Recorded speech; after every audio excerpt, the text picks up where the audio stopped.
Селям алейкум, сайготели Сержелер. В эфире программа «Софрага Буйрнс». И я снова рада приветствовать вас на нашей кухне.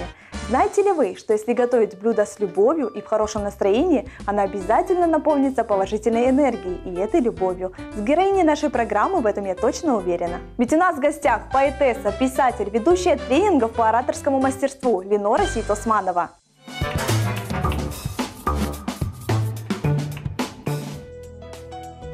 Режиссер по образованию и писательница по призванию. Героиню нашей программы можно узнать по почерку. Ее произведения отличаются эмоциональными персонажами, яркими и непредсказуемыми сюжетами. Ленора Сейт-Османова со всей любовью и ответственностью относится к своей работе. Благодаря профессиональным знаниям и навыкам не только в области литературы, но и в области ораторского искусства и театрального мастерства она смогла добиться блестящих результатов и стала одной из самых лучших ораторов нашего времени. Ленора Ханым с удовольствием делится своим опытом со всеми желающими, ведь одной из ее целей является сделать жизнь ярче, лучше и прекрасней. А сегодня Ленора Сейт-Османова поделится с нами рецептом восточного блюда на гостеприимной кухне Софрага Буйрнс. Ленора Ханым, селям алейкум, рада видеть у нас в гостях. Селям алейкум. Вы сегодня нас порадуете интересным рецептом. Расскажите о нем подробно. Но на самом деле я не часто готовлю то, что сегодня мы будем готовить. Этот рецепт посоветовала мне моя тетя, она живет в Турции, и она сказала, что это очень вкусно. Я тоже делаю такой суп, но я еще раз говорю, не так часто, поэтому надеюсь, что сегодня у нас получится вкусно. Как мы назовем это блюдо? Ну, пусть это будет турецкий суп с фасолью. Отлично. А какие ингредиенты нам понадобятся? Необходима зеленая фасоль, это основной ингредиент, куриная грудка. Мясо, в принципе, можно брать любое на свой вкус, но сегодня я решила куриную грудку. Морковь, лук, картофель, ну, немножко томатной пасты и чеснок, конечно же, в конце. С чего мы начнем? Я беру филе, а ты можешь взять картофель и нарезать его мелкими кубиками, ну, где-то в сантиметр. Ленора Ханым, мне не терпится уже с вами познакомиться. Расскажите, пожалуйста, о своем творческом пути, о той юной писательнице. С чего все начиналось? В детстве я очень любила, я была очень таким закрытым ребенком, не сильно дружила с людьми, потому что немного отличалась. Мы жили на Кубани, а там, кроме нас, татарских семей больше не было. Это был небольшой хуторок, и мне казалось, что я совсем не такая, как все остальные люди, потому что я была очень смуглая, кудрявая и совсем другая. Но мы приехали из Узбекистана, там таких было много, а на Кубани таких не было. Я иногда выезжала в лагеря, и там знакомилась с ребятами, и, в принципе, мне было легко с ними общаться, и мы потом переписывались. И у меня появились друзья по переписке.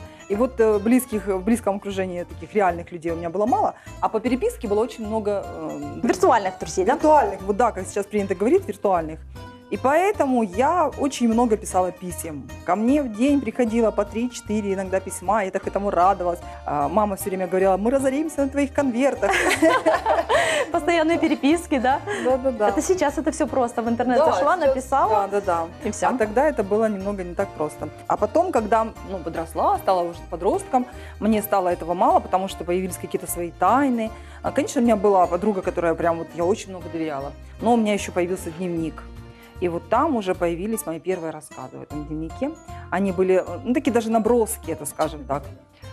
Но о любви, конечно. Мой первый, помню, был рассказ о том, как девочка полюбила мальчика, а он не отвечал ей взаимностью, и как она грустила, и осенние листья, там что-то, в общем, такое было, такая какая-то... Это были выдуманные рассказы или истории жизни? Ну, знаешь, вот у меня до сих пор так складывается, что я историю беру настоящую, или образ беру настоящий, человека настоящего, или ситуацию настоящую, но потом вокруг нее всегда что-то придумываю. Я потом пишу и так думаю, о, как круто, вот он теперь вот так сделал, ой, какой молодец. Такие варианты могут быть, да, с этим человеком? Иногда я, когда дописываю какой-то рассказ, мне становится жалко героя, то я могу поплакать, прям я сижу и рыдаю, думаю, ну что же так вот случилось? Или наоборот сижу, смеюсь, думаю, ой, какой интересный, какую фразу классную ты сказал.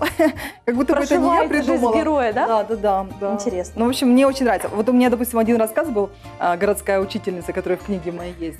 Да. Это ваша учительница? Нет, это я увидела на остановке женщину, которая стояла и раздавала какие-то куски газет и чего-то кричала. А я сквозь стекло маршрутки не видела, что, не слышала, что она кричит. И я подумала, что она очень похожа на учительницу, которая рассказывает детям, как себя надо вести, потому что она там что-то ругалась. Но видно было, что женщина немножко там не в себе. Такие ассоциации. Да. И вот пока я доехала до работы, я придумала такой рассказ, что вот учительница, которая долго учила детей, потом вот сошла с ума, и она все время выходила на улицу, как будто бы в класс. И все время пыталась научить людей вокруг быть добрыми, слушать друг друга, понимать друг друга, любить друг друга. И все время их ругала: почему ты сегодня пришел в плохом настроении, а у тебя почему грязные мысли? Ну вот как бы так вот. Ленора Ханум, представляете, если она действительно в прошлом была учительницей? Вот это было бы интересно. Мне прям даже потом стало интересно. Думаю, встретить бы ее, спросить. Ну все, курицу я нарезала. Элечка, может быть, ты нарежешь лук? Да, конечно, как мы нарезаем лук. Ну, тоже кубиками. Ленора Ханум, на ваш взгляд, о чем не может молчать современный писатель?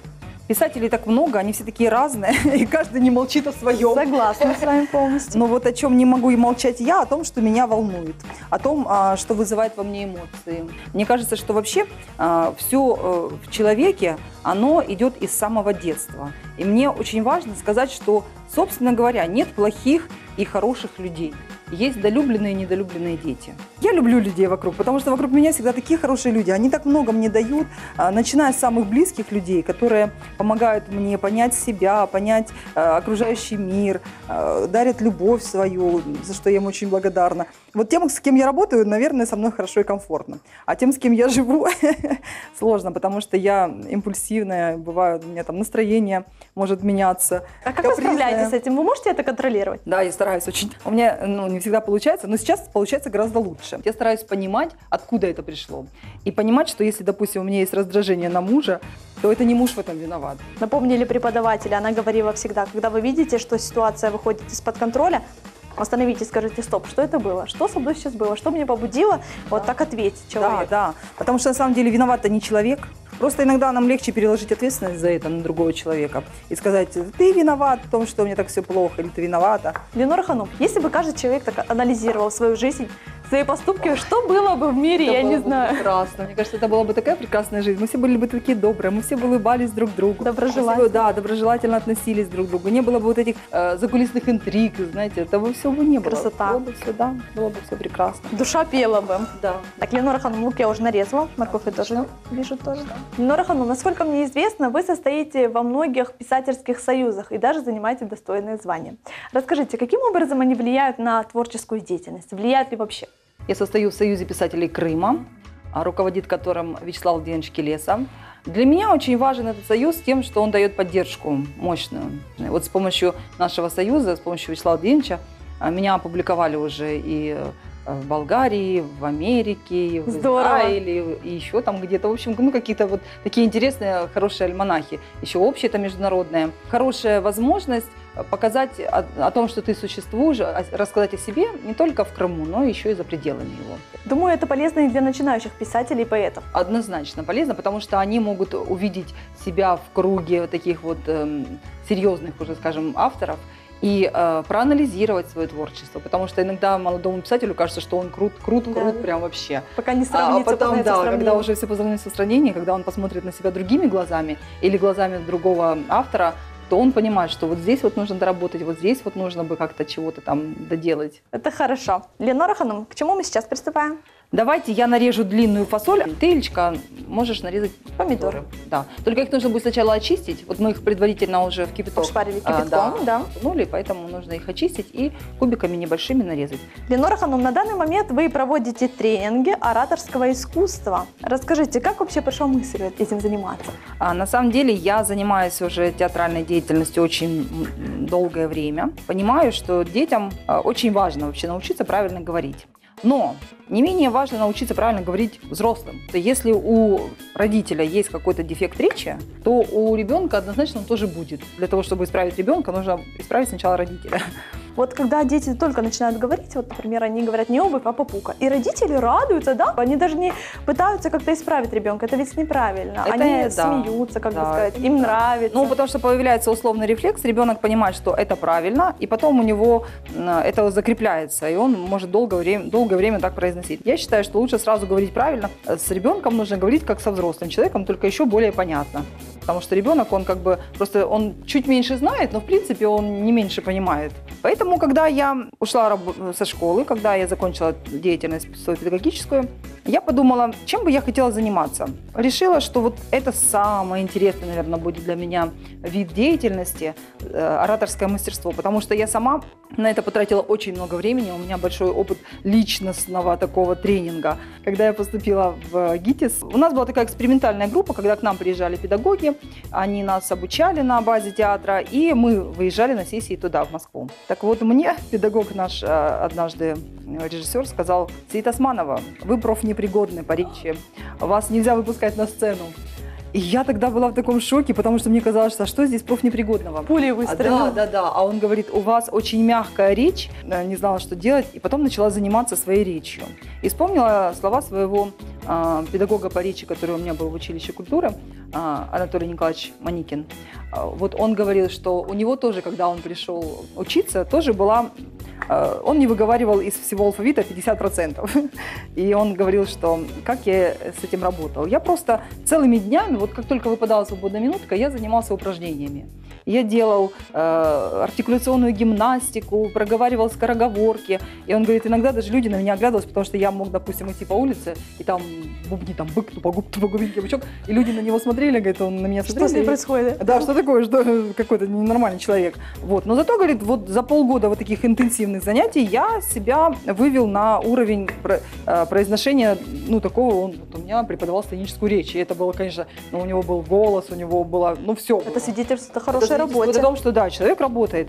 И я подумала, что, в принципе, я же тоже так могу. Я начала работать над собой. И я поняла, что я могу помочь людям, тем, которым это необходимо. Почему бы не поделиться знаниями, да? Да. И я поэтому решила вот сделать такой ораторский курс. У меня есть несколько групп, в которых мы занимаемся артикуляционной гимнастикой, мы делаем дыхательную гимнастику. Это тоже для меня очень важно, потому что я еще и пою.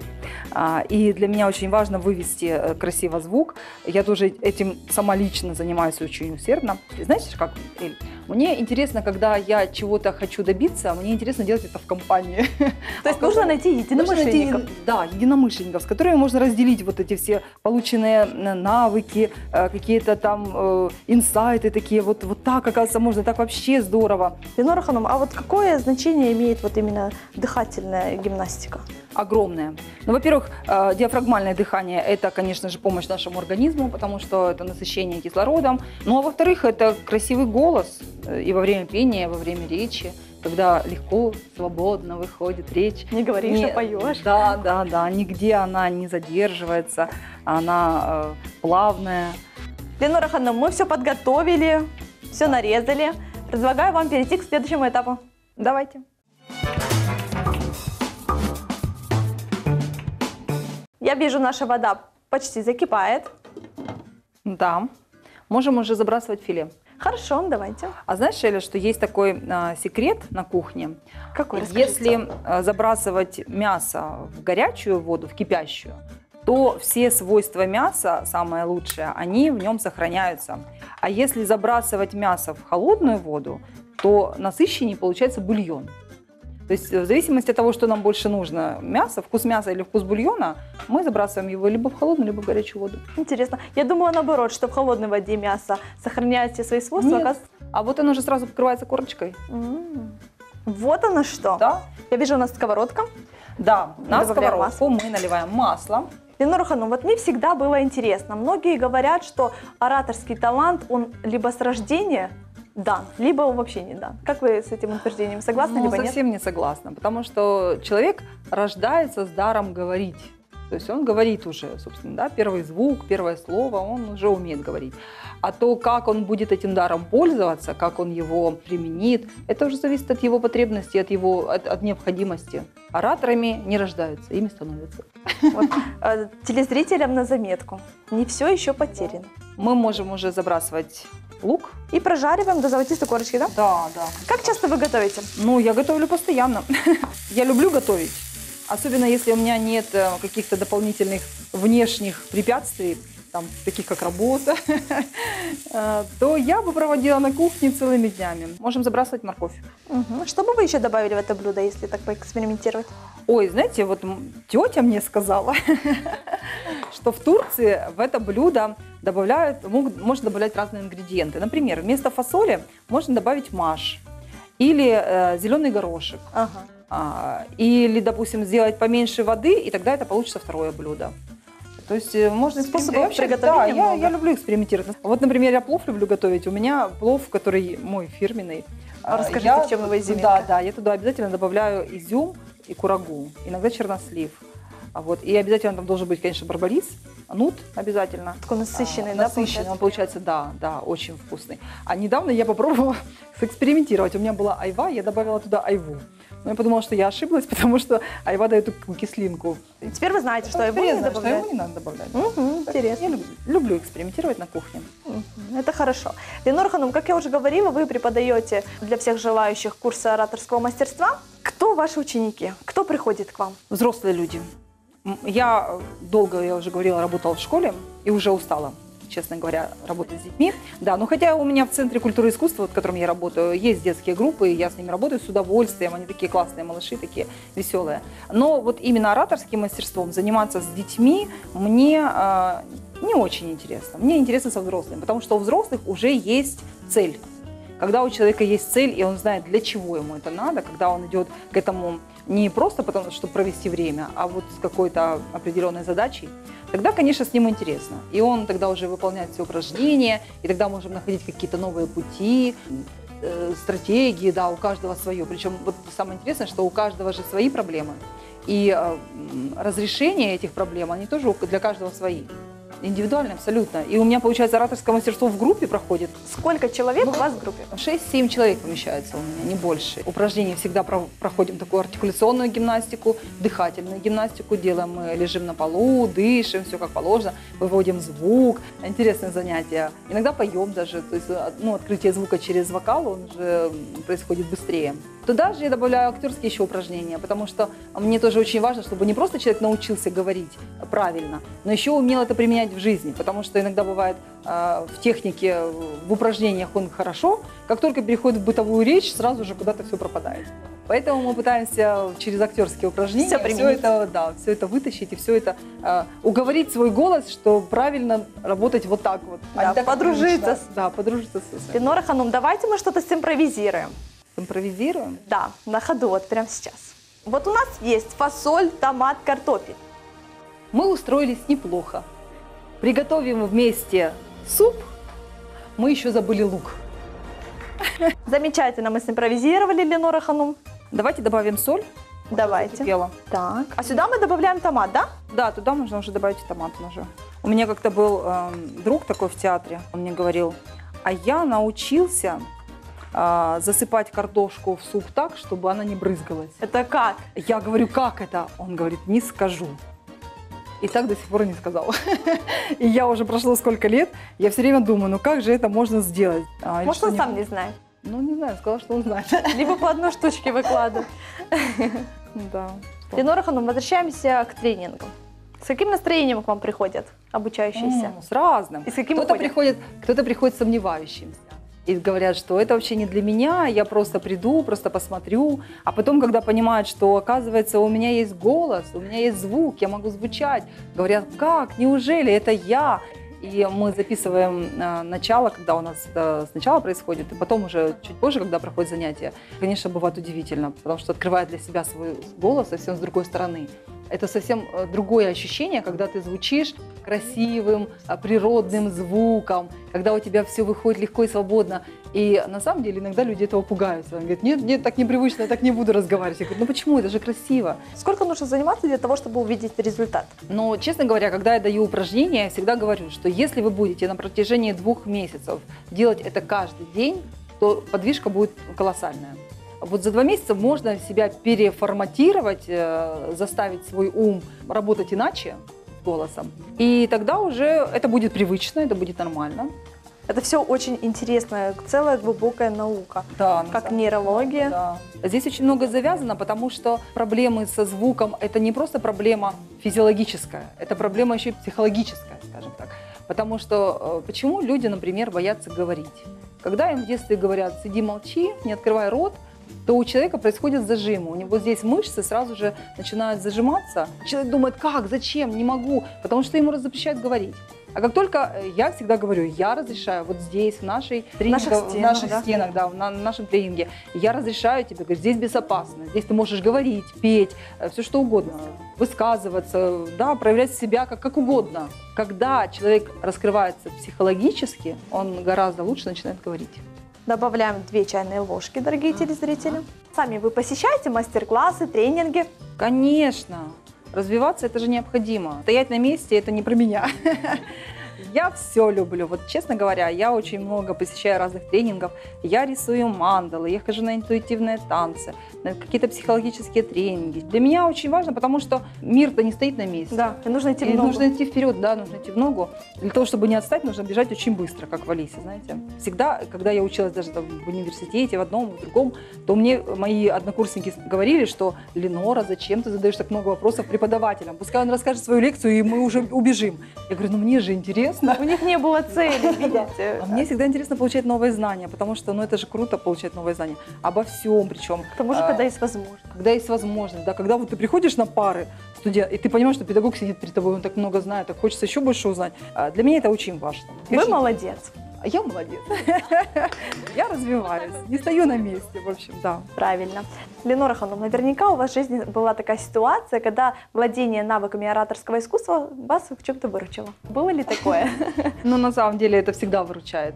В любом, даже в бытовом общении, просто там в маршрутке громко крикнуть надо стоишь на задней, да, у задней двери и крикнуть на остановке, чтобы тебя услышали, пригождается. Но на самом деле вот я провожу, допустим, занятия, когда я в школе работала учителем, работаю в КРИПО, у меня там есть курс, который я читаю лекции, то там, конечно же, ты же общаешься с аудиторией на протяжении долгого времени, и надо, чтобы и речь звучала хорошо, и чтобы было интересно тебя слушать. Внимание удержать. Внимание, да, удержать. Поэтому, конечно, пригождается всегда. Да, с вами полностью согласна. Без речи мы никуда. Ну смотри, мы можем, в принципе, добавлять уже сюда фасоль, поджарку, да, и уже... А что первично? Что вторично? Ну, можем сначала добавить зажарку, потому что там есть морковь, чтобы она немножечко протушилась, а потом добавим фасоль. Хорошо. Мне все очень нравится. Наш суп уже приобретает окрас. Вам нравится? Очень. Думаю, сейчас уже можно добавлять фасоль. Да, вода уже закипела, поэтому можем добавить. И она у нас будет вариться после того, как закипит, минуты 3-4. Вот интересно, кто вас научил готовить? Ну, мама, конечно. Тоже еще? Ну, во-первых, мама, а во-вторых, ситуация. Интересно, какая она была? Потому что родилась сестренка. До того, как родилась сестренка моя младшая, я была свободным абсолютно человеком и занималась только учебой, своими хобби и так далее. Но как только родилась сестренка, то, конечно же, сразу же у меня появились какие-то обязанности дома. И вот в число этих обязанностей входила и готовка. Ну, конечно, такие простые блюда я готовила, самые элементарные. Ну, например, там суп. Однажды я приготовила пирожки. Да, мой папа лежал в больнице, и я решила сделать ему приятное, приготовить пирожки. И сделала пирожки с картошкой. У меня получалось 2 пирожка на одну сковородку помещались. Они были такие большие, серьезные. Но я думала, папа у меня большой. Значит, большие пирожки нужны. Большие пирожки, да. Вот. И когда мама ему отвезла эти пирожки в больницу, она приехала и привезла обратно 2 пирожка. Я говорю, что такое, папе не понравилось? Он говорит, нет, ему очень понравилось. Он сказал, как вкусно, он там съел. И я попробовала эти пирожки. Оказалось, что там сырое тесто внутри. Ну, в общем, это были такие пирожки. Надо же, главное попробовать. Они были жесткие, их было есть невозможно просто. Но папа сказал, что очень вкусно, ему очень понравилось. И я, конечно, ходила, вот полдня до тех пор, пока я не попробовала пирожок, я ходила в эйфории, потому что думала, как хорошо, я умею готовить. Да, сделать что-то приятное. Да, но вообще, на самом деле, родители меня поддерживали, когда я готовила. Кто, как не родители, могут так поддержать и подыграть? Ну, на самом деле, да. Эльвина, нужно добавить чеснок, уже пришло время. Хорошо. Сколько зубчиков нам пригодится? Я думаю, 2 достаточно будет. Итак, буквально 2 минутки, да? Еще? Ну, смотри, он с чесноком кипеть не должен, потому что мы вот положили и добавим базилик. Накрываем крышечкой и убираем с огня. Вот он теперь будет стоять и достаиваться еще какое-то время.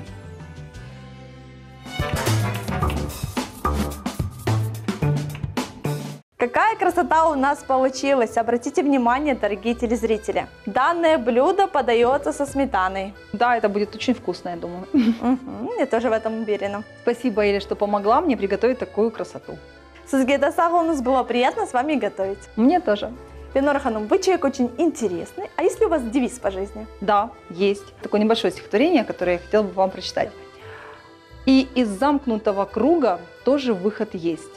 Можно внутрь, от испуга спрятавшись, залезть и кружить там в хороводе грязного белья, то ли ты его полощешь, то ли оно тебя. Или, вырвавшись наружу, не идти в строю, крутануть планету эту в сторону свою. Крутанем планету с вами Крутанем. вместе. Сагун Стенорханом. Ваши наилучшие пожелания дорогим телезрителям. Я желаю всем нашим телезрителям, чтобы у них всегда на столе была вкусная еда, чтобы они любили себя, разрешали себе быть талантливыми, красивыми, счастливыми и богатыми людьми, и чтобы жизнь дарила вам самые лучшие подарки. Чох Сагун, замечательные слова, чтобы они сбылись. Я присоединяюсь к пожеланиям нашей гости. Дорогие телезрители, желаю, чтобы жизнь вам дарила множество сюрпризов и приятных впечатлений. Это была программа «Софрага Буйрнус», Аштат Волосун Корышкенджи.